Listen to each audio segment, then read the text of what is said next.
We're going to talk about Blade Runner and the big question that everyone has after watching it. Is Deckard a replicant? Is Harrison Ford character, the Blade Runner, whose only job is to retire replicants, himself a replicant? If you watched Blade Runner, this was probably the first thing you searched up online after watching. Maybe you read the book Blade Runner is based on Do Androids Dream of Electric Sheep? Maybe you watched a documentary on it, and it still didn't make any sense. Is he a replicant or not? At the end of the video, I'll tell you whether he is a replicant or not. First, we're going to look at the main arguments for and against the Deckard is a replicant theory. First, what evidence supports the Deckard is human theory? Number one, Deckard is weaker than the other replicants, especially Roy Batty. Deckard can't jump, he can't hold on to the roof. Batty easily makes the jump and lifts Deckard as if he were nothing. He gets beaten up by Leon, the other replicant. He's getting annihilated, there is no comparison between them. Only Rachel shooting Leon saves him. Definitely feels pain. We see throughout the film that the replicants are putting their hands in freezing solutions and boiling water. They're sticking nails into their hands. They are basically the Terminator when it comes to pain. Deckard, on the other hand, gets 2 broken fingers and can barely function and doesn't stop wincing. He obviously feels pain. This almost kills him because he can't hold on to the edge of the building. 3. He is not more intelligent than the replicants. Mentally, he has no mental skills which are superior. He gets tracked by the replicants as much as he tracks them. Facts don't change throughout the sequel Blade Runner 2049, as well as the book. In the book, Deckard is married. Apart from being asked by Rachel if he's taken the Voidcom test, nothing indicates he's a replicant. Okay, so what supports the Deckard is a replicant theory? This depends on the version of the film you watched. There are in total 7 versions of this film. Yes, not including the sequel. You can look it up.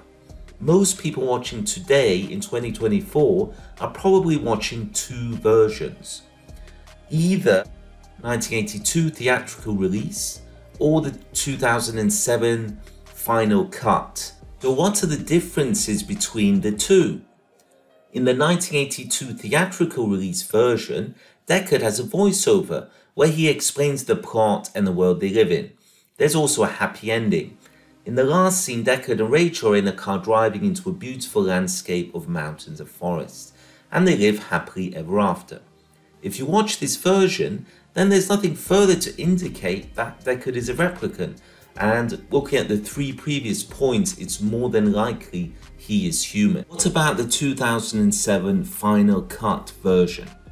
In the final cut version, there is no voiceover, no happy ending. There is one scene added in, and this is where Deckard dreams of a unicorn running through a forest. This one scene proves that Deckard is a replicant, because at the very end, Deckard finds the paper unicorn that Gaff made in front of his apartment. This means that Gaff knows Deckard is a replicant, but has spared both him and Rachel.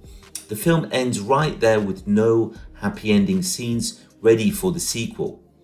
Deckard proves that Rachel is a replicant by revealing memories she never told anyone, which were therefore implants.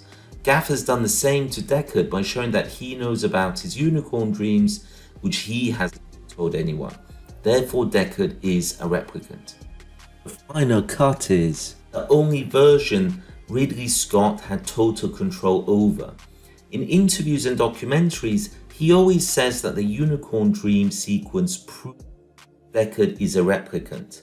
If, after 25 years, a director re-releases a film with an update to the plot, and Ridley Scott was one of the top directors in the world in 2007, and he still is, he had no need to release Blade Runner with this update to the plot. The fact he did shows both how passionate he is and how important Deckard being a replicant is to him. And that is the proof that Deckard is a replicant.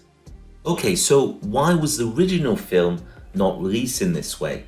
In the original print of the film in 1982, there was no voiceover or happy ending.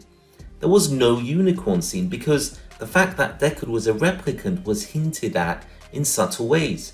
For example, Rachel asks if he took the test himself. His black and white photos, which a human wouldn't have on display, a reflection in his eye, and the way Gaff tells him he did a man's job.